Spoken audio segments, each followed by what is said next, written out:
welcome back to the podcast.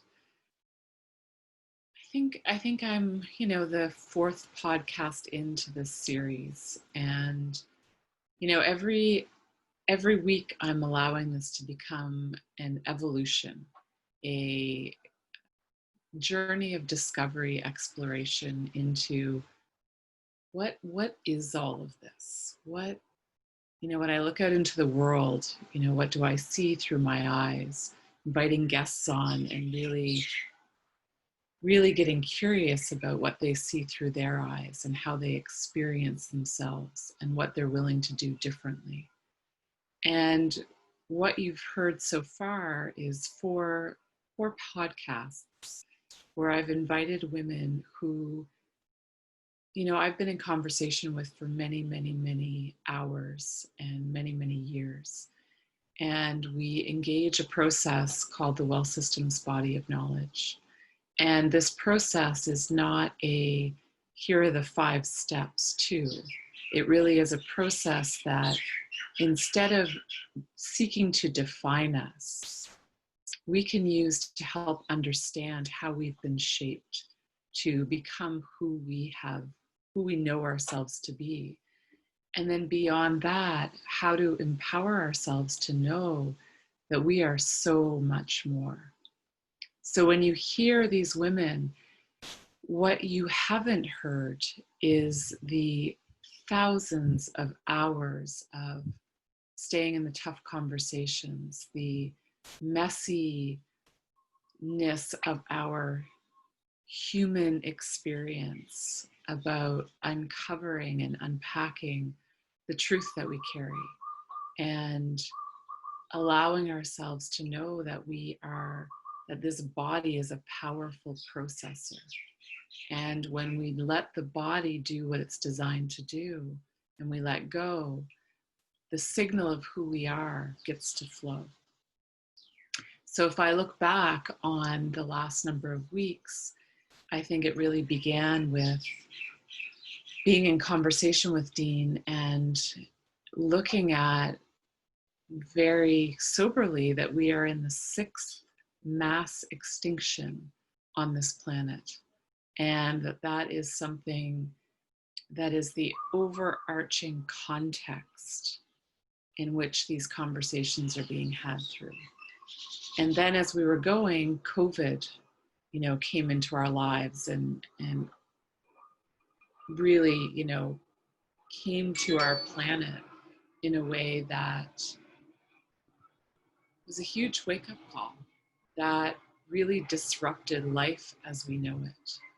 And it didn't matter the color of our skin, it didn't matter what was happening. It has had an impact on us all.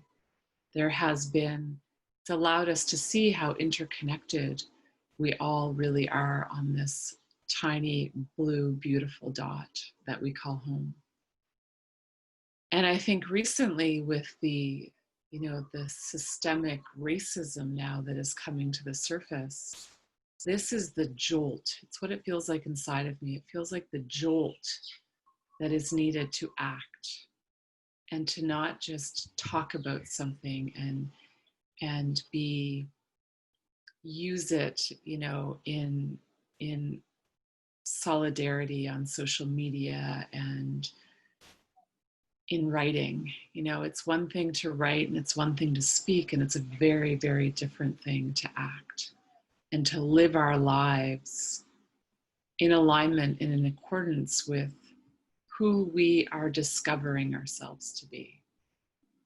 And so these podcasts are a huge invitation to really redefine activism for ourselves.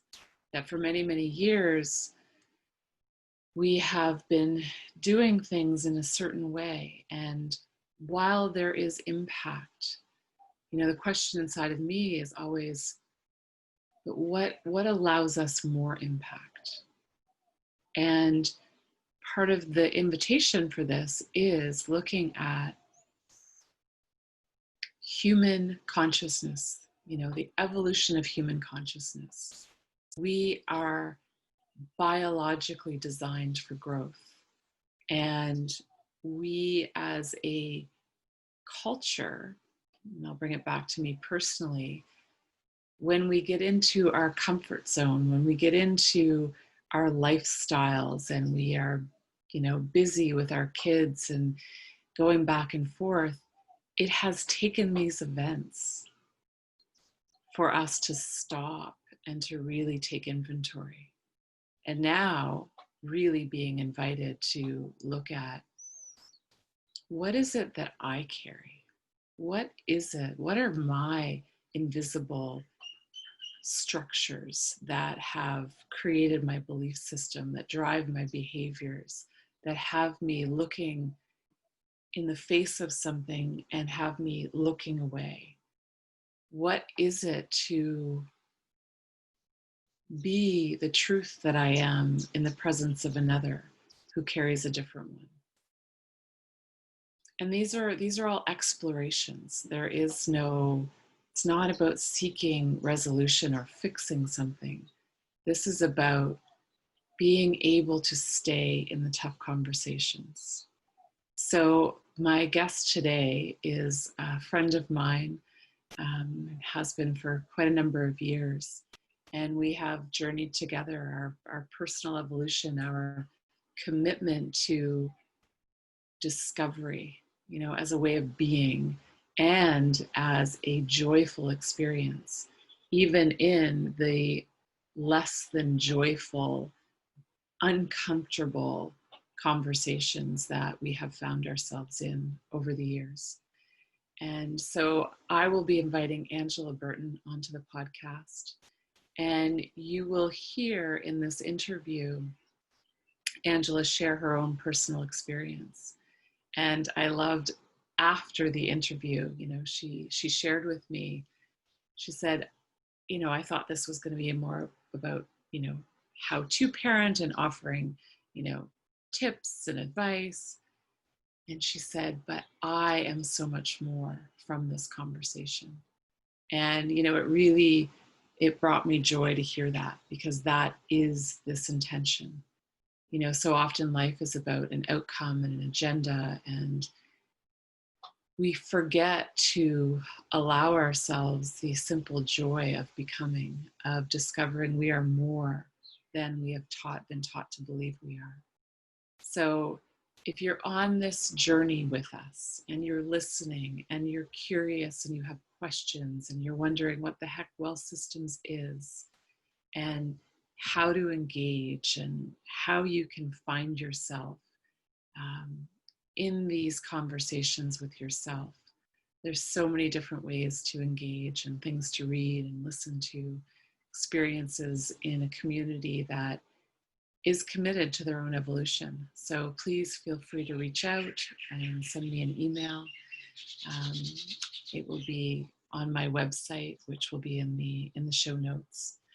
So I don't want to take any more time, but I really wanted to come on, and I think this is important to do before each guest comes on, is to share a little bit about my discoveries and what I'm noticing as we go through these conversations, and invite different voices and from different backgrounds. And yet what we all share in common is a desire to connect, a desire to know intimately the truth that we carry, and to feel safe and open to be able to share that in a way that takes ownership and has empowerment, rather than, to victimize ourselves and to make ourselves small.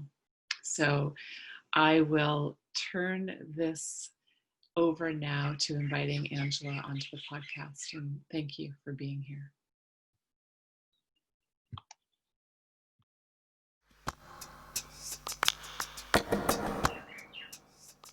Aloha, I am Naomi Irons, and welcome to Conscious Parenting in a Time of Stolen Dreams podcast. A podcast that is a vision for what is possible for all our children on this planet at this time. It is a place where we are invited to become more than our histories, so that we might become expressions of human potential and the birthright that we all carry. It is meant to become a gateway for us to create a life-giving world as we dare to redefine ourselves beyond our own unchallenged and often unchecked self-imposed limitations that live buried in a lineage of stolen dreams. Welcome to the podcast, Angela. Thank you. It is an absolute delight. You know, we've already had a little bit of conversation leading up to this, and we decided to just press record and dive in. And so I think where I'd like to start with all of my guests is really to put this back to you and have you introduce yourself in a way that you want to be known in the world. I like that. And the first thing that comes to me is, oh my God, I have so many roles and so many. When I think about myself and how I want people to see me, I think about authentic is the word. I spent a lot of my life kind of pretending I was real and down to earth. And I've spent about the last 12 years really coming to know what that is. I also like people to see that I care and that I want to make a difference in the world, whatever that is. Up until this point in my life, professionally, I've done all kinds of really interesting things. Personally, I've traveled and I've gotten married and I've had children. And I feel like those are the experiences this time around as a human being that I've created for myself to explore more of what it means to be a living being. And I could talk about all my credentials, and most of those are just things that I've acquired so that I can get to where I want to be in this world and continue to engage in a life that's interesting and meaningful. Authentic is the word for me. Well, and I think that's perfect for the conversation that we're going to have today, because you and I, as we were talking about this podcast and what the synergy really is for this conversation, we talked about what it's taken for both of us to really end a lineage, you know, parenting practices that have gone on for many, many generations, that each of us in our own way has woken up to in our life, and beginning to recognize the practices that no longer source or invite life, you know, life-sustaining ways of knowing ourselves, of engaging in the world. So when you consider that, you know, it's a vast and a wide conversation, but what comes to life for you as you consider your own journey, and the willingness that you've had to stay in the tough conversations with yourself in your own discoveries around parenting?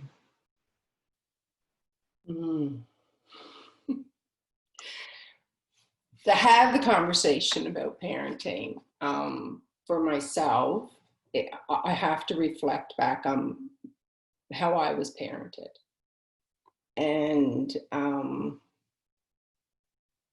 one of 15 children.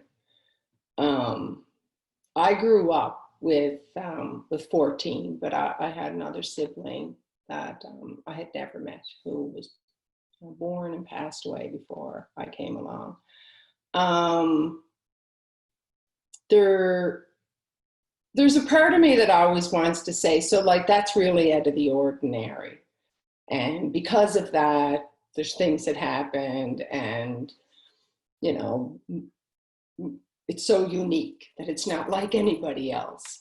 And what I've come to know in the last 11 or 12 years, when I started to engage in an authentic conversation with others around the truth of their experience, I came to discover that the number really is a number. That my experience was that I did have one mother and one father, and I had older siblings who would have parented me to some degree. But I see that with my own children, and I only have two. So I see my older son often taking the parenting role with his younger brother. So for me, coming to know that culturally there were patterns and there was behavior, tactics, strategies that adults used in parenting children. And my experience as a child in my family, parenting involved physical abuse. It involved bullying, shame. Yeah, there was love and we had good times, but there was a lot of molding. And there was always a lot of conversation about what it meant to be part of that family. So the culture of the family often overrode anything new that I could have brought to the table, or any sense of who I innately am in the world. I'm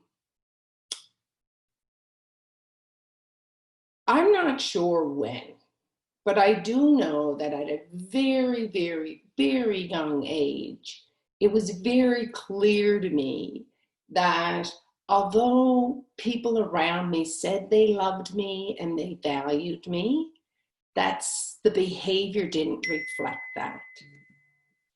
And that in order for me to have the behavior that I expected, that would reflect love back to me, that I had to start like toeing the line.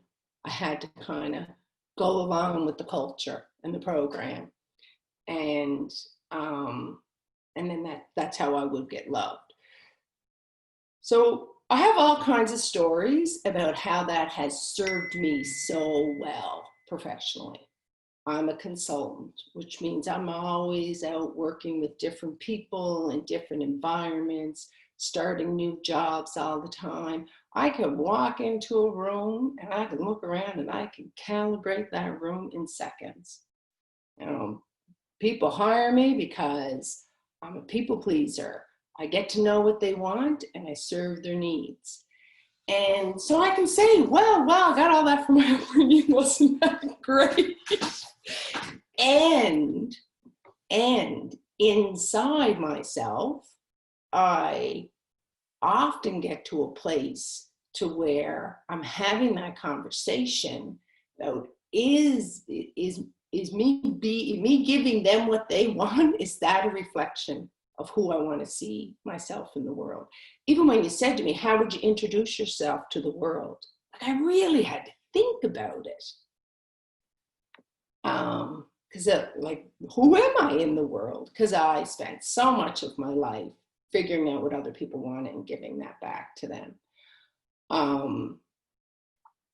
Somewhere along the way, I'd say probably in my 20s, I think, when I started I've always been surrounded by children because I'm the younger one of a big family. So I have nieces and nephews that are even close to me in age, and I've babysat forever. And watching my siblings raise their children, very similar to the way we were raised. I think it was in my 20s where I came to this place. It's so interesting because I don't even really know where it came from.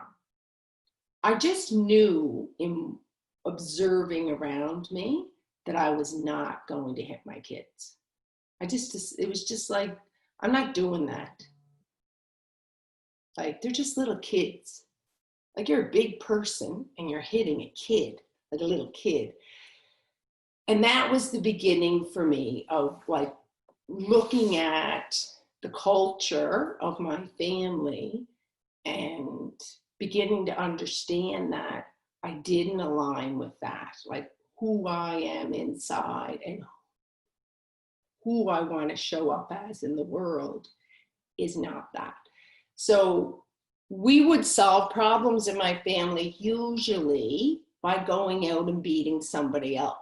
Like if somebody outside our family somehow insulted or violated, it was often, well, I'm going to go, beat the crap out of that guy, or I'm going to go bully that guy, and it just seemed right. Like it seemed like we had some right to that. So I listened to Donald Trump, and does not surprise me that some of my brothers think Donald Trump's okay. And when I listen to him, I'm like, he believes everything he does is okay. That's his set of beliefs. So for me, it started with the physical. And what I came to know when I had my own children, I felt so prepared to have kids. I waited till I was 37. I read all the books. I knew I babysat my whole life. I am like ready to have kids. I'm going to be like super mom. And very quickly, what became very obvious to me, almost like the day my son was born, was this sense that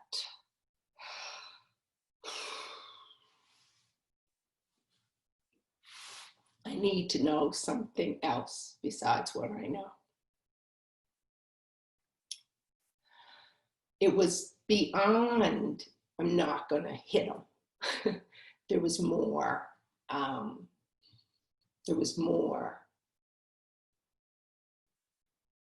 There was more that I was missing that I didn't even know I was missing. It's the not knowing what I didn't know. I didn't know, like I just didn't even know, but I knew there was something missing. And I think the word I would use is smart and maybe even a little manipulative at the time.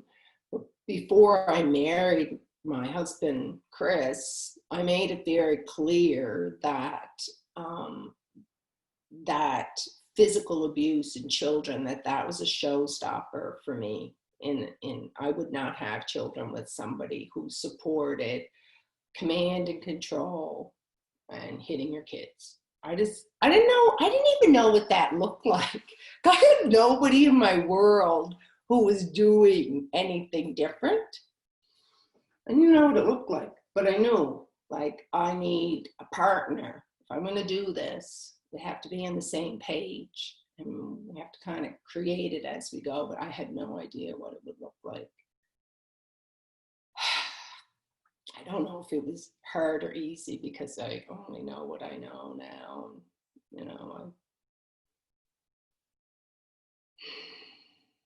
Yeah, I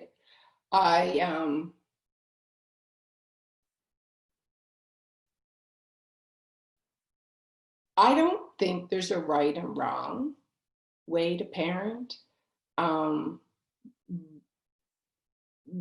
And I think that adults violate children as part of the parenting relationship.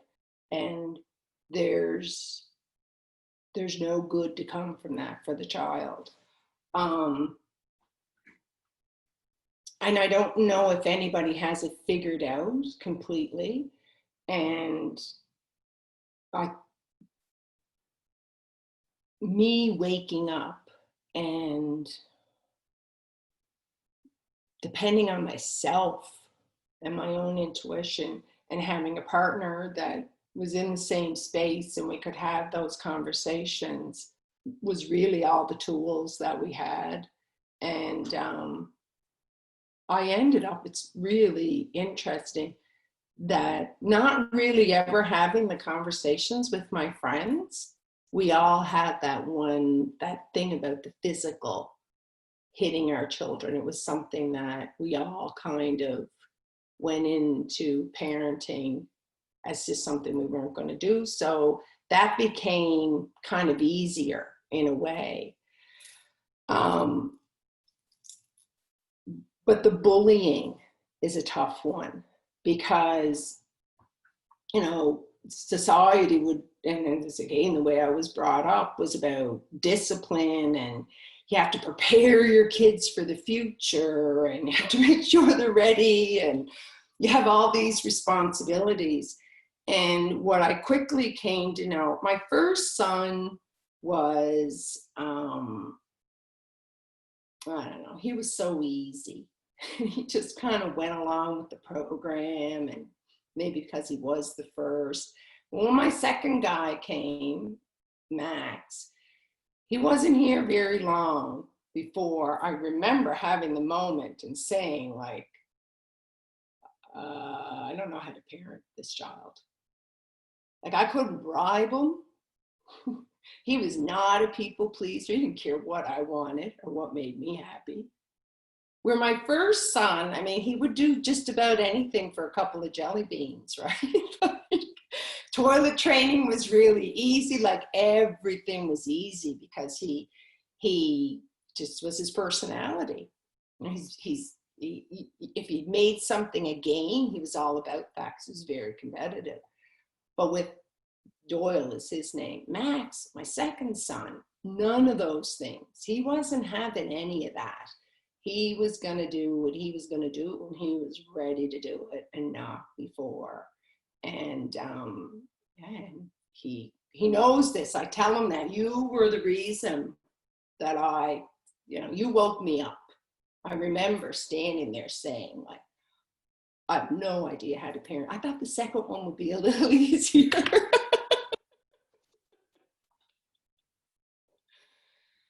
No. Yeah, and triggering life experiences would be Max's gift to me. He would trigger so much inside of me that I would have to walk away from him. Like, I remember him being like, about maybe 18 months.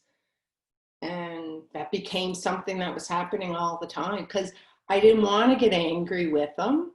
I didn't want to, I didn't want to shame him. I didn't want to use those things that I had, those tactics that were part of that command and control culture that I was brought up in, but I didn't really know what else to do.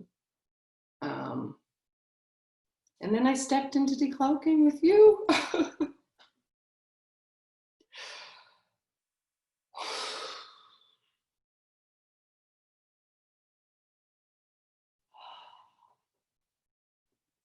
And I learned that I had a choice, that everything I needed to know was inside of me. And in breath, to own what moved inside of me. And to be honest with my children, this is mine. This is all about me. And let the conversation go where it goes. And the other thing that just became a way for me with my kids is I don't spend a whole lot of time visualizing who they're going to become. Well, there's conversations about, what things that they're interested in and how they might see their life unfold. Because I remember that as well. I remember there being a story written for each chapter of my life before I even got to it. So it became about how do I behave and what do I do so that, my life matches that chapter for high school, that chapter for university, that chapter for my first job. And I don't want that for my kids. I want them to have the freedom to have their own experiences. And one of the things when I have conversations with my kids, and I do this, every few years we'll have these conversations about how we're doing as parents. And often one of the things that they'll say to me is that you're overprotective. And I kind of laugh because I feel like I give them so much that I really think in my mind that I'm not overprotective, and yet I can fall into that because I want to protect them from the pain that I experienced as a child. And I also deeply, deeply want to honor them as individuals and to give them an opportunity to have the experiences in life that they're meant to have. And sometimes those experiences, might be painful. They might bring up things for them. And I don't think jumping in and fixing is going to prepare them for the world that is emerging now.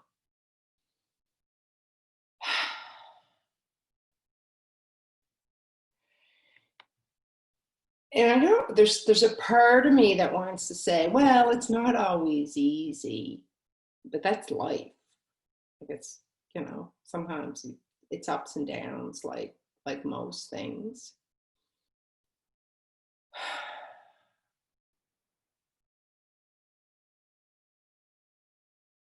When I think about our transition from the way we were living post the COVID measures to moving into the COVID measures, it brought me comfort that I have two children, two boys, 13 and 15.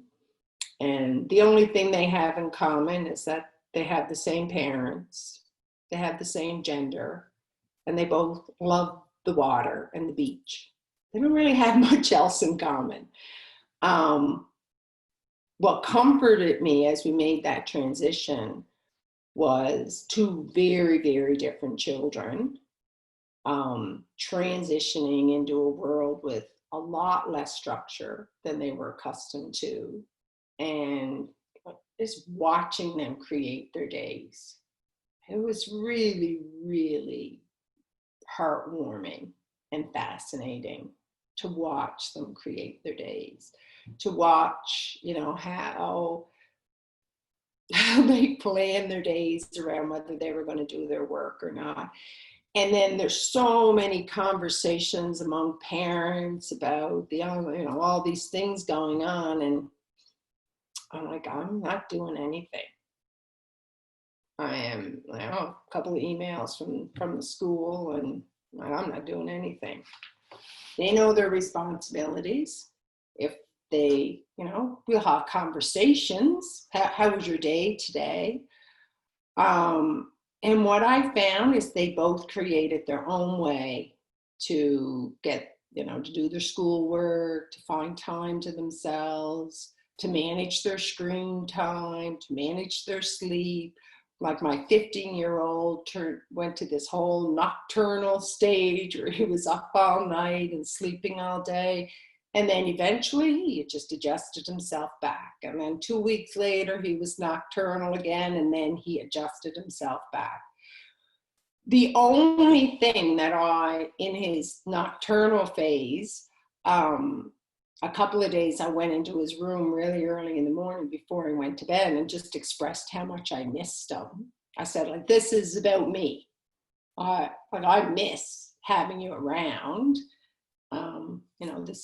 This is about me, but I also understand that it must be really cool to be 15 and to decide you're going to live on Australian time instead of, Nova Scotian time. And yeah, so it's actually in many ways easier than what I experienced and what I observed in my childhood.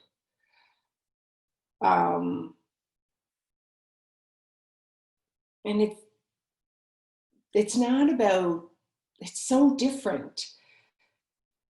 It really is from a place of love and honoring my children as individuals, and to remind myself of that. And the only way I can be there with them is to be there with myself.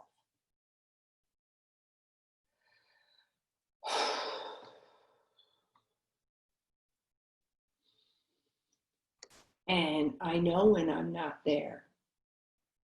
I know when I'm not honoring myself. I know when I'm disconnecting with the essence of myself, because I start telling everybody around me how to behave.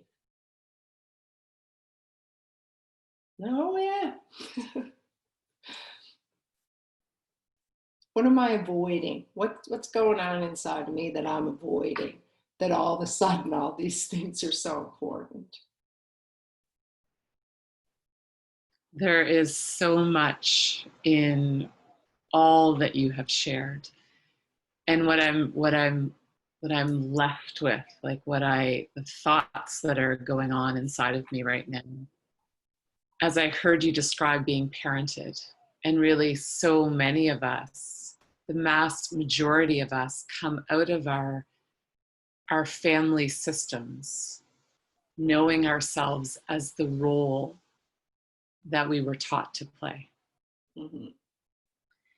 And and in that is that replication of all that has gone on, all that, you said it brilliantly, like towing that party line.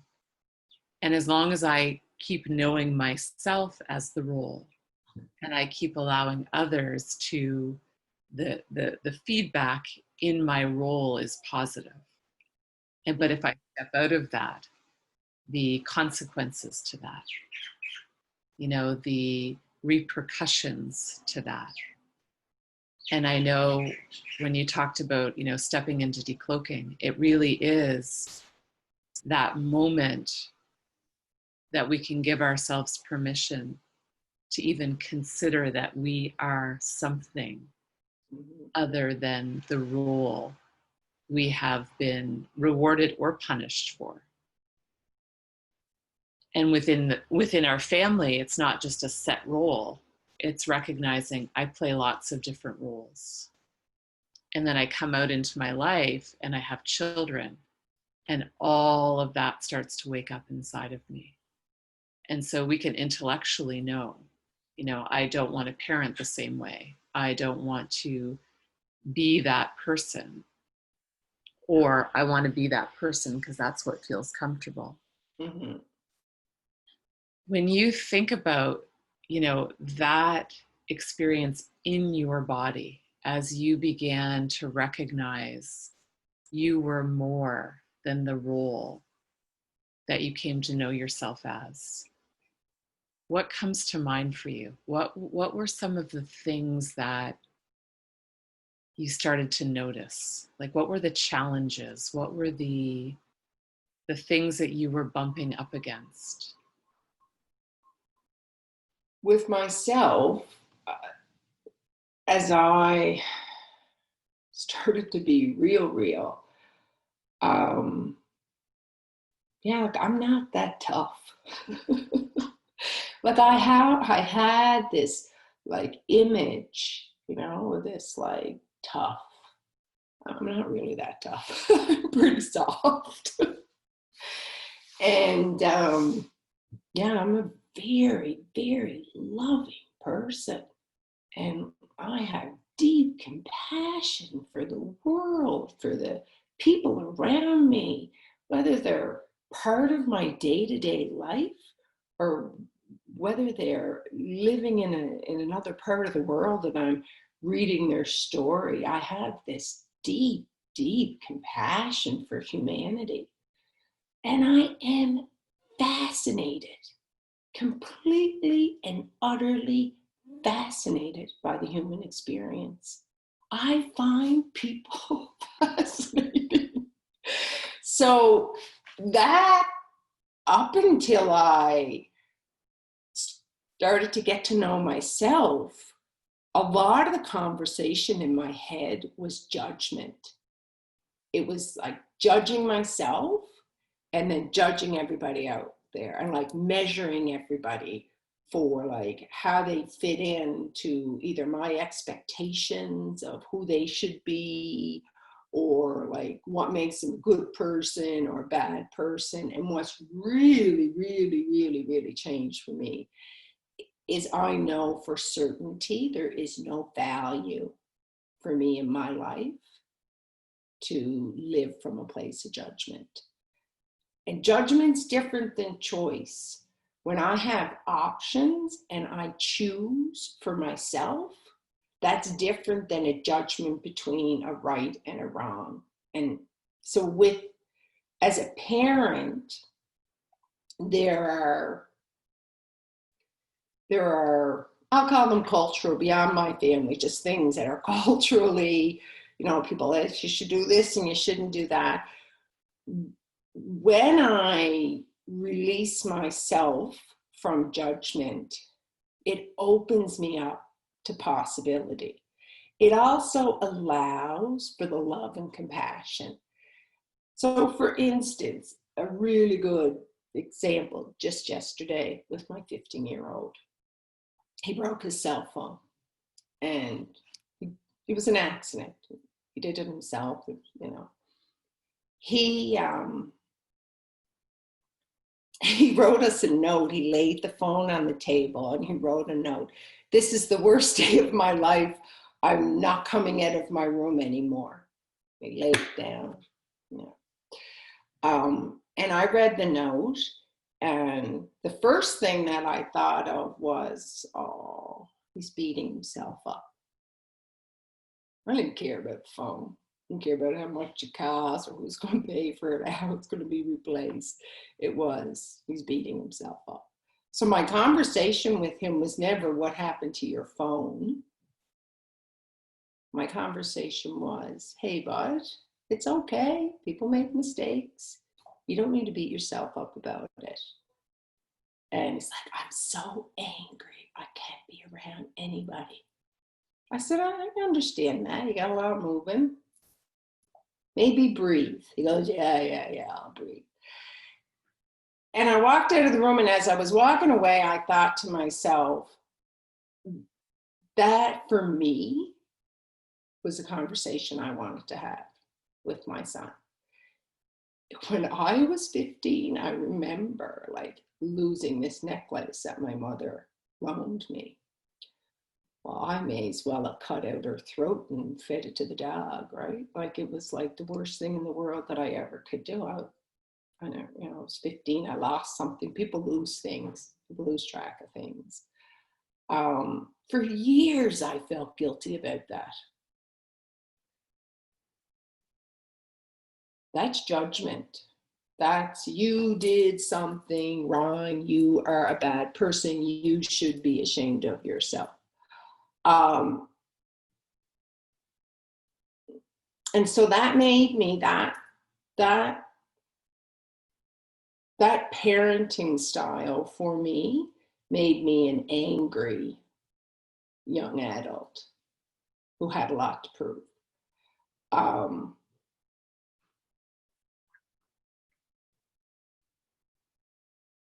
And maybe that's what we're seeing in our world with all the violence.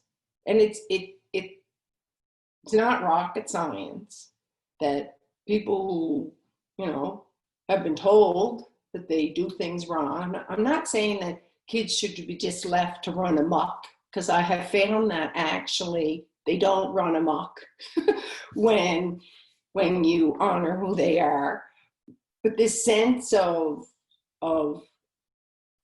you're wrong, you did something bad, you shouldn't have done that, you're a terrible person.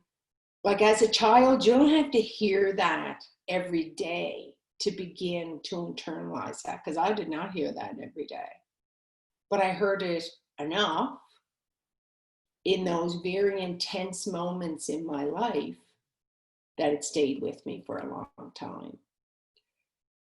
And if we want love in the world, I have to allow for that in my life.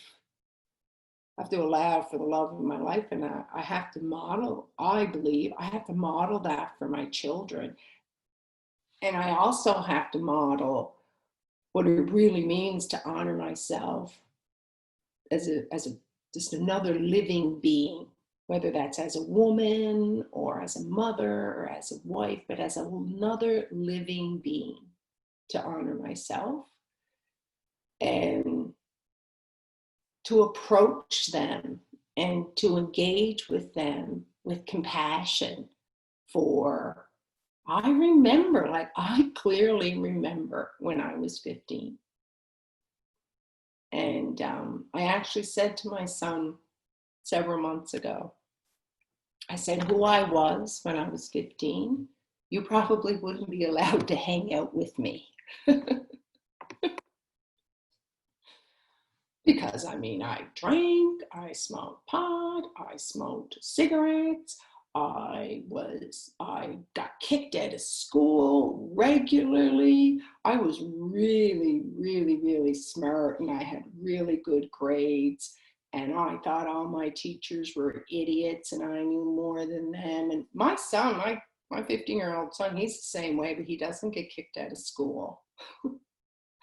Because he understands, because I say to him, it must be difficult sometimes, like when you realize that, like you're the smartest person in the room and the adults in the room aren't keeping up to you. And he goes, yes, it is. Because I allow myself to accept I was a brat at that age. But that's because I was told that all the time, I don't want that for my kids. I also can't control who they become. Like I can want whatever I want for my kids. At the end of the day, it's their life and their experiences, and we'll see where they go. It's not predictable, and it's not a formula. But yeah, we'll see where they go.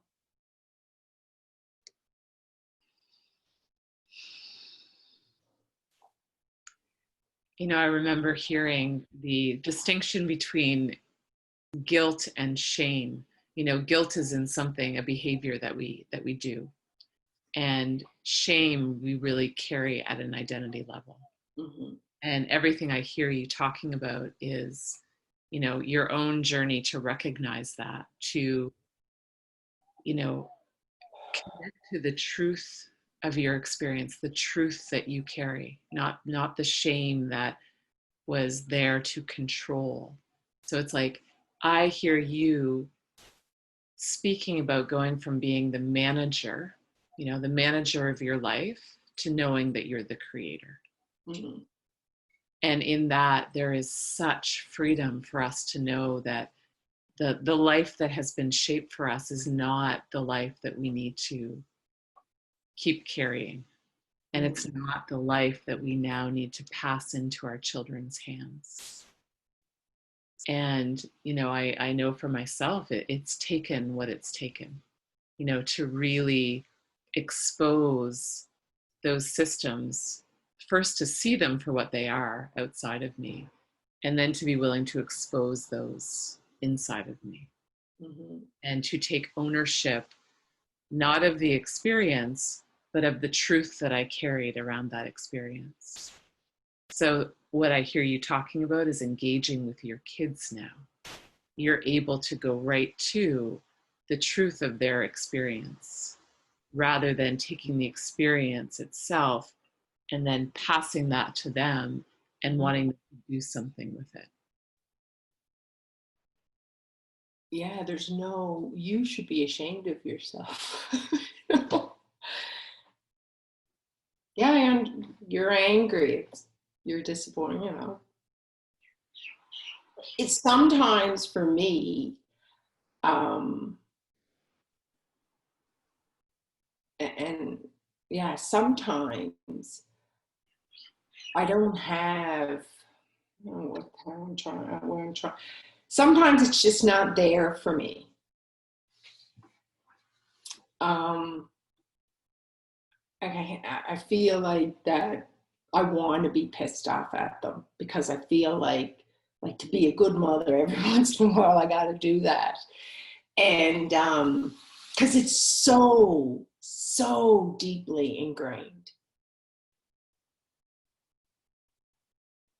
And what I'm learning, this is recent, because I keep thinking that, I said this to you before we get on the call, that I like get somewhere and then like I'm going to stay, I'm going to stay awake and aware and conscious, and then I'm going to live from my internal landscape. And I get there and I have these wonderful experiences, sometimes for months at a time. And it becomes really easy to bring myself back to myself. It becomes really easy to know my truth and to make my choice. It's like I can just reflect inside for a moment. It's just like this beautiful flow comes to my life. And then it's not there. And it becomes like I try to struggle to get there.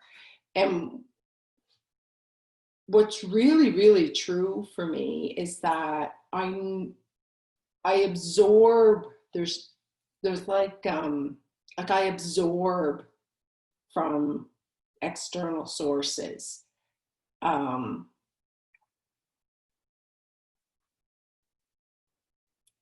Because so much of my early conditioning was about like figuring out what was going on out here in order to adjust myself.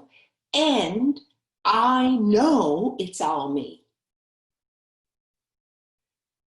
So what I'm discovering is that it's like I create this sense of not belonging because of the way I live, that I'm so different than everybody else because of the way I live. And it's this feeling that I know I had in my family. Like I remember feeling like wanting to distance myself from them, to have moments that were just mine, that didn't include them, because I felt so much like I was an alien in that system. It's really, I keep creating that, and I know it's me. Like it's not anybody else, because it's all me. Oh, it's a very, I just have to stay in the conversation, and it's as simple and it's as difficult as that. It's as simple as breath, and it's as difficult as conjuring up the courage to take the breath and to trust myself.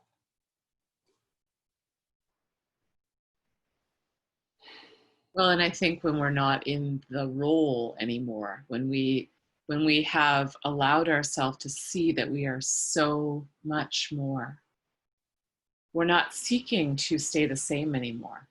We're really, and you said it earlier, and I want to go back to that. It's like internally referenced, connected to myself, knowing the truth of my experience as this ever changing, ever growing being that I am has its challenges, has its chaos, has its confusion, has its layers of fear.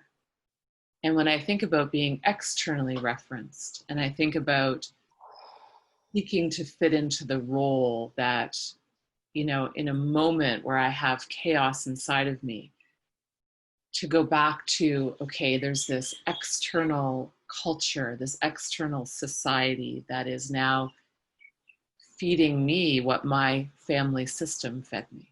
Mm-hmm. So really, we're always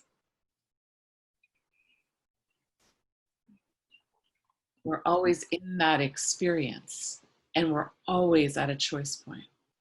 We're always at the choice of, when I relax into and I allow myself to know that my confusion and my chaos is my gateway, I'm actually inviting myself to surrender.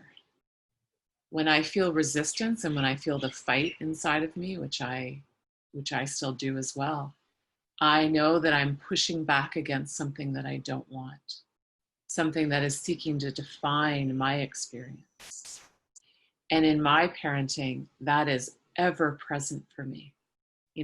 I recognize when I am present and I am connected and I am knowing that I am not the same as who I was yesterday. I am growing and I'm creating situations and conditions to learn. Mm-hmm. And so I think about growth, and I think about the discomfort that can happen in growth. And sometimes when that discomfort builds inside of me, in the past I've looked to distance myself from that. And when I listen to you, I hear your recognition of that's exactly where you need to go into. And it really is the it's contrary to all that we've been taught. Mm-hmm. And to allow our children to have their moment, their truth, and to not expect them to be the same as who they were yesterday, Mm-hmm. I think is such an art. It's like the art of parenting is,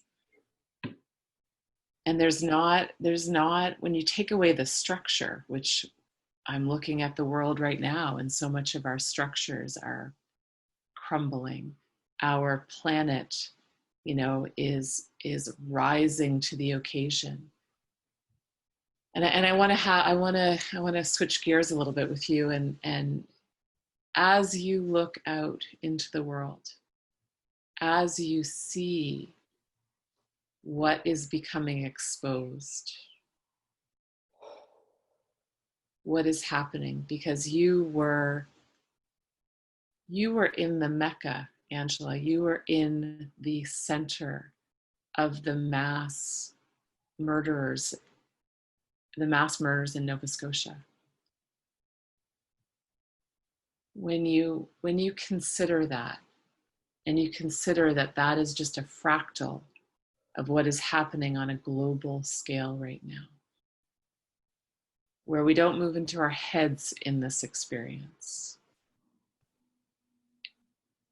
what comes to mind for you as you think about, and there's that word, as you consider parenting and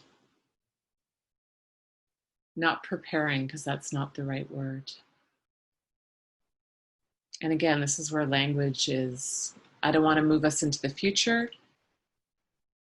I want us to stay right here, right now in this. What is your experience of being a mother with all that you know, all that you know, you don't know, you don't know?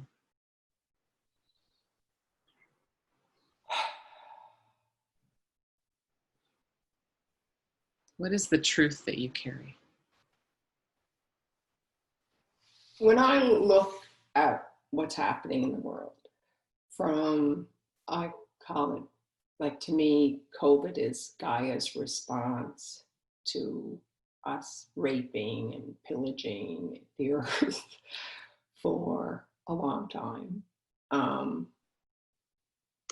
I look at what's happening in the US and in Canada as well, with the protests related to the treatment of Black men by policing, which has now led to like the overall systemic racism in our culture. When I reflect on the President of the United States and how he presents himself to the world, what I see is a lot of ugliness coming to the surface. And I truly believe that that's the gateway to a world with more light. And for me, light is about there being room for us to create our experiences. And when I think of what I would like to see from the leaders in that world, it would be leading with love and compassion for life. So when I think of parenting in this time that we're living in,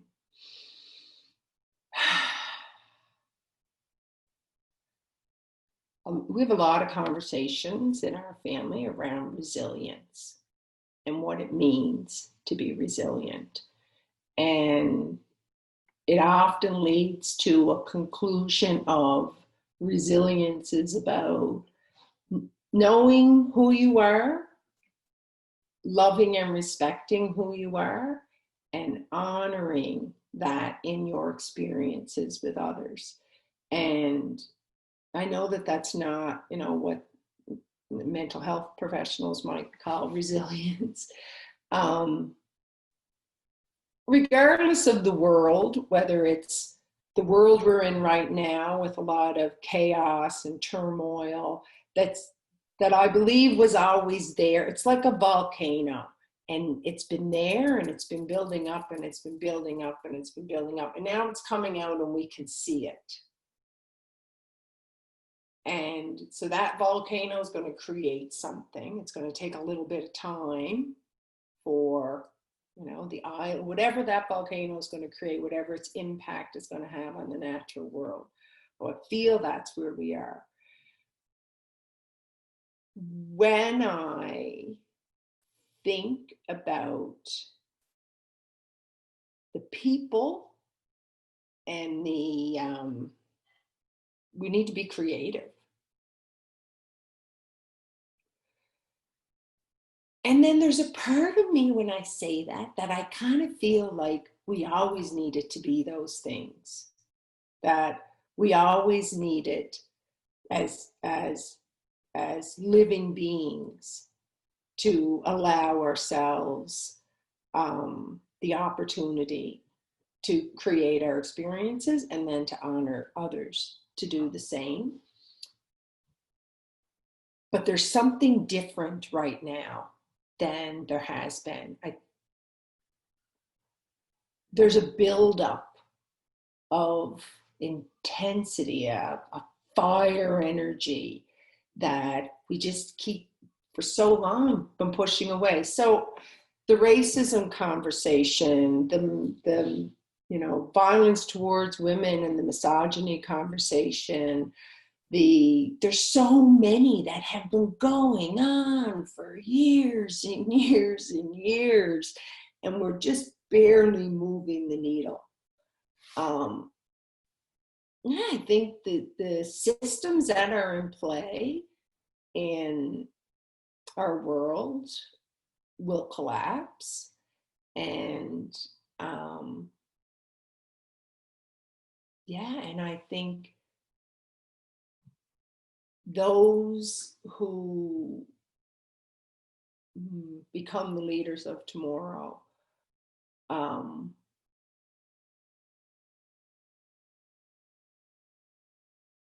they have to live in that unknown And I feel like we had to too. So I get this, it's like, I can look and say, well, yeah, because tomorrow there's going to be less unknown. But the truth is, it's the illusion of being in control as humanity is falling away. So it's like there's a truth. We were never really in control. Oh, as a parent, the conversations that I have with my children need to be real.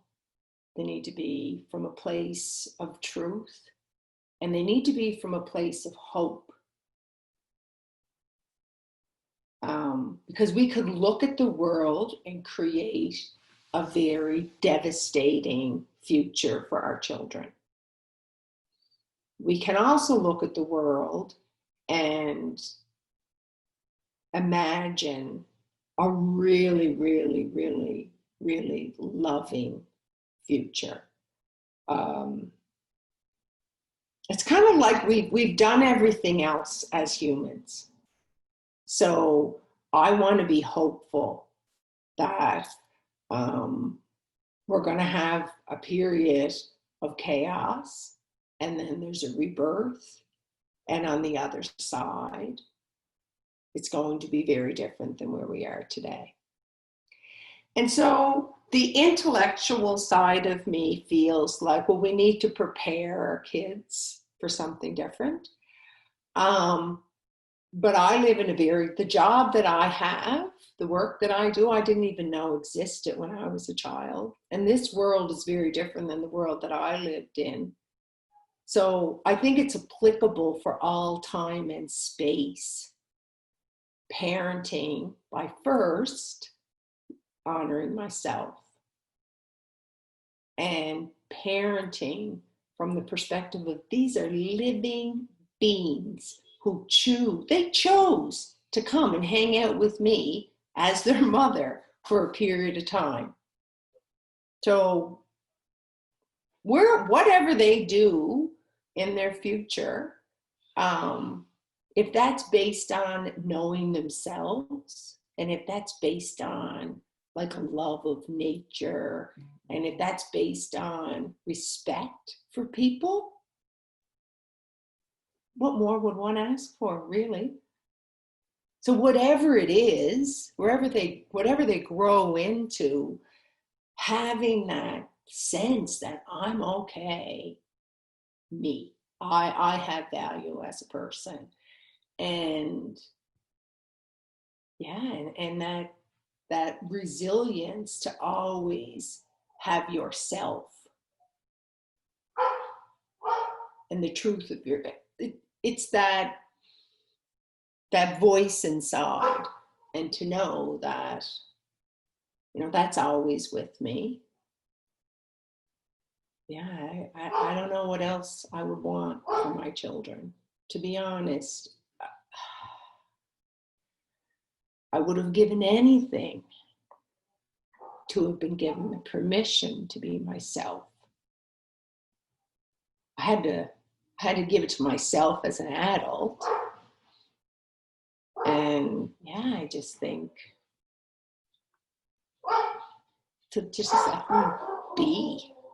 I actually think parenting, the more hands off I am, the more hopeful I am. Because they came with everything they need. I just need to get out of their way. I need to create a safe environment in their home where they feel they can show up and be themselves, and have people listen to them when they want to talk. Yeah, I think to have that, I really, really, truly believe that that is going to create a world where we live in a way that's respectful to all life. And it starts with honoring ourselves. I read a quote the other day. It was a Martin Luther King quote. And it really, really, I felt it deeply. And the quote was, riot is the language of the unheard. Mm. And what I hear you talking about is that the root, of parenting. We can only listen to our children to the degree to which we're willing to listen to ourselves. And how many times in my life has that riot, you know, wound itself up inside of me, has presented outside of me. And I think right now, this whole experience about listening, and what are we listening for, and what are we listening to, within ourselves, with each other. um, I have great hope that as we do that, as we truly, truly listen, that we don't listen to respond, but that we listen to inquire within. And, because I've been really curious about what activism means for me, because I'm not drawn to some of the typical ways that activism has been in the world, and not to take away from it, but I've been asking myself, what's more potent? And I know that as I parent my children, to model to them, to let them see that to be an activist for human evolution, for human consciousness, for the conversation to go just like we're doing today, to recognize we are not the role that we came here to fill and to play. And we are this ever expanding, deepening truth. And when that first starts to come to the surface, it can feel like a riot. It can feel like utter chaos, because we've become our own oppressors. We have been oppressed in the very systems that, in the name of love, in the name of respect, in the name of everything that lives outside of us, we've come to understand, and it's become embedded into us. And that's why I'm drawn to these conversations, and to the truth that lives in them, because I feel this unwinding. I feel that, this is an individual journey. This takes every single one of us. And when we wake up, knowing that we're so much more, where it's easy to get caught, and you and I both have shared that, is like, oh, I'm here, I get it. And it's like, but then the next truth presents itself. And I can't get to that one before I'm willing to take ownership of this one. Mm. And sometimes that feels easy, and sometimes that is incredibly challenging. Mm. And I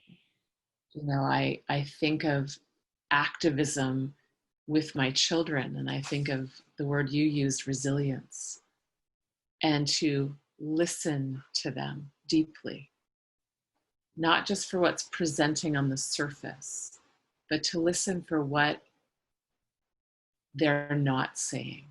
Because we've come into this world, and we've become so adept in thinking that we're sharing what it is that we need and what we want and what we hunger for.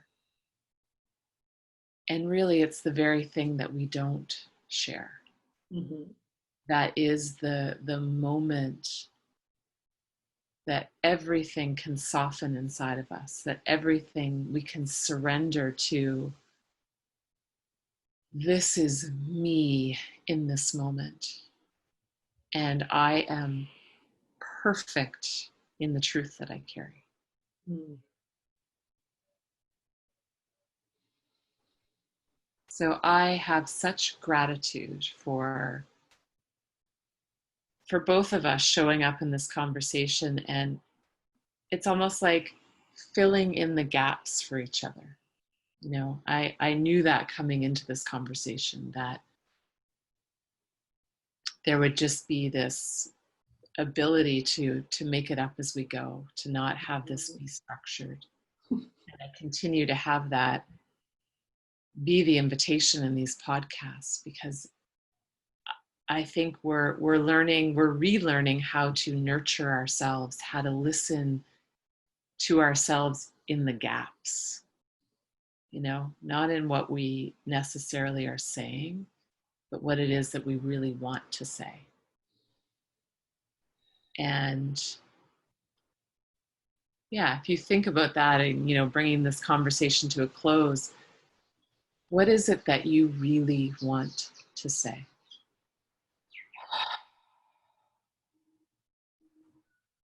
And take your time. Like, this is...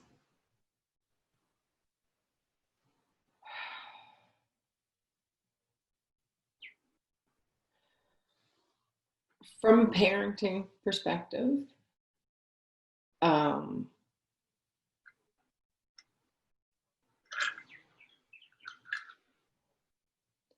I honor myself, so for me, that means I see that I am worthy and valuable just because I'm here. Not because I'm, you know, a good mother, or not because I'm this, or not because I'm that, but that I simply decided to come and be in this time and space as a human being. Just that in itself is my value. When I'm that person, I don't even really need to have the conversation with those around me, because they feel it in themselves.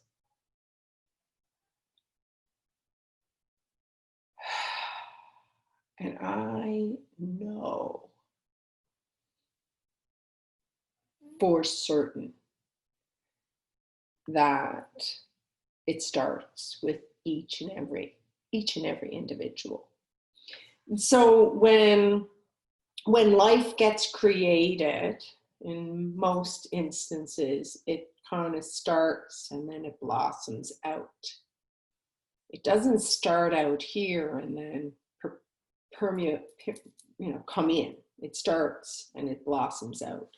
And so in the work that I do in organizations,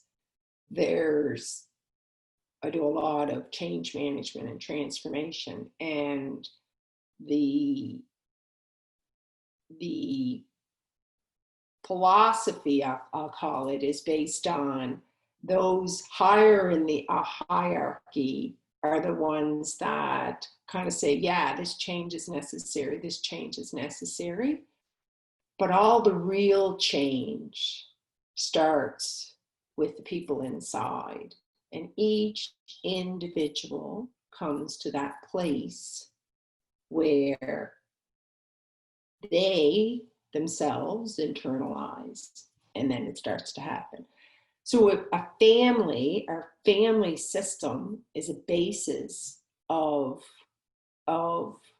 human systems. It's everything starts in the family, and then that family system's perpetuated and repeated in every group we find ourselves in every community. So for me, as a mother, to come to value myself, to really know that just having this conversation with you and allowing the words to come out of my mouth is going to change me.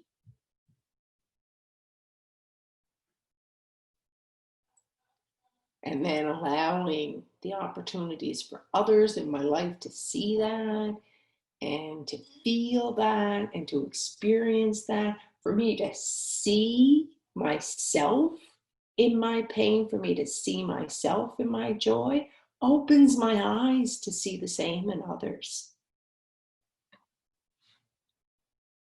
Yeah, and that to me, that's the answer. Like, if I was ever like boss of the whole world, I would send everybody to decloaking.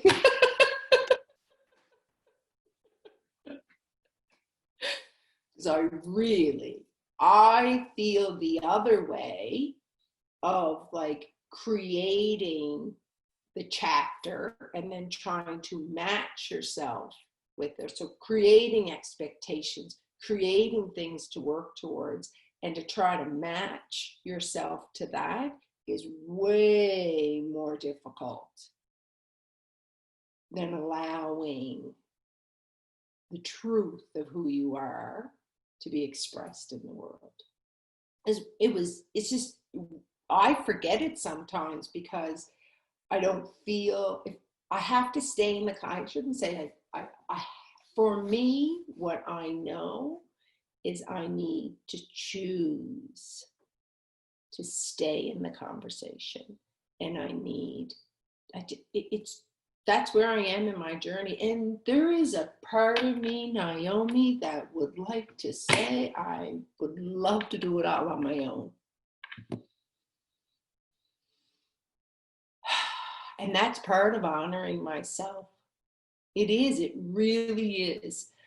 It's not just about saying, oh, these are all the wonderful, nice things about me and I'm a great person.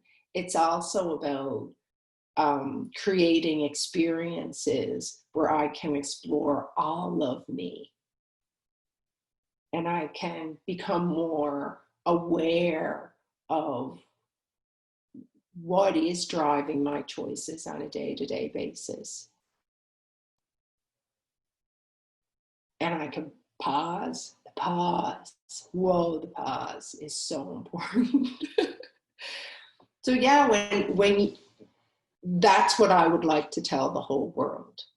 I would like to tell the whole world to spend some time coming to know the truth of your own experience, and that you have the freedom to choose, and that you do not have to be who you were told you are. And go from there. Thank you for all of that. And you know, Angela, this is why these conversations matter to me. Because this really is an ecosystem. When we look around the planet has many, many, many systems that all interact incredibly and intuitively with each other. And I know that's what we've been doing over the years, you know, and it really takes coming to know the unique expression, the unique vibration, the unique truth that I am in the world, and being willing to express that and have another express that for themselves. It's where the magic happens. It's where life gives rather than life taking. And I think we've seen a lot of life taking in our world. And this brings me real hope. This doesn't bring me the fluffy, you know, airy fairy kind of hope that I just hope if I close my eyes and you know, say enough affirmations that this is going to turn this shit around. It's this deep, unyielding hope that takes what it takes. Mm-hmm. And when we're willing to know that within ourselves, we can show up with another, we can show up with our children, and we can respect that for life to emerge. You know, right now I have an incubator full of baby chicks that all just hatched in the last 24 hours. And one of the things that I read that I loved is that when the first one hatches and it's peeping and it's out, you know, it's free, it's peeping calls to all the other eggs. Oh, I love that. It's all good. Come on out, you know? And so this ecosystem, for me, what's important, it's like, it's good. Come on out. and then there's this little chick and it's in the incubator. And yesterday it looked up at me, the very first one, it looked me right in the eyes. And all I could hear inside of me was, there's more even outside of this. And so that is like, this is the emerging life. Like we are emerging from so much that has taken life away. So thank you for coming. I can feel like, wow, that it's this celebration, and really, this Zach Bush that I've been watching his stuff, and I mentioned it on the last podcast. Yeah, I'm watching too. To allow ourselves our death moment. We have sterilized death. We have sterilized truth. We have sterilized everything. To allow ourselves our death moment, the death of the role that we carry, the death of a lineage that just doesn't serve us anymore. And I celebrate every single one of us that knows that we are the ones, if not me, then who? And I remember knowing I'm not here to perpetuate this. I'm here to bring closure to something that is no longer needed. And to stand in what I thought was the face of, my early family systems, my culture, was really coming to find the safety inside myself to face myself, my full expression, all that I carry. So I see that and I honor that in you. And thank you. I look forward to many, many more conversations. I'm honored to have shared in this conversation with you. It's interesting when we first had the exchange about doing the podcast, and I, right away started thinking about parenting and what am I going to say. And as I came into this conversation, I had like an amazing day of all kinds of movement, and I took a few minutes before I get into the Zoom call and just had a few minutes for myself. And what I realized now in this moment was how much like this wasn't about, I guess I had this idea that like I was going to come up with all these great little like ideas for other people. Because, you think, oh, it's an interview. And what I realized is that I grew in this conversation, and I discovered more of myself in this conversation. And I always do. Like, it's amazing. And I think that's the infiniteness about us. Like, it never really ends because there is so much undiscovered capacity that we carry. Yeah. Oh, that is a perfect note. Thank you, my friend. Until next time. Until next time, take care. You too.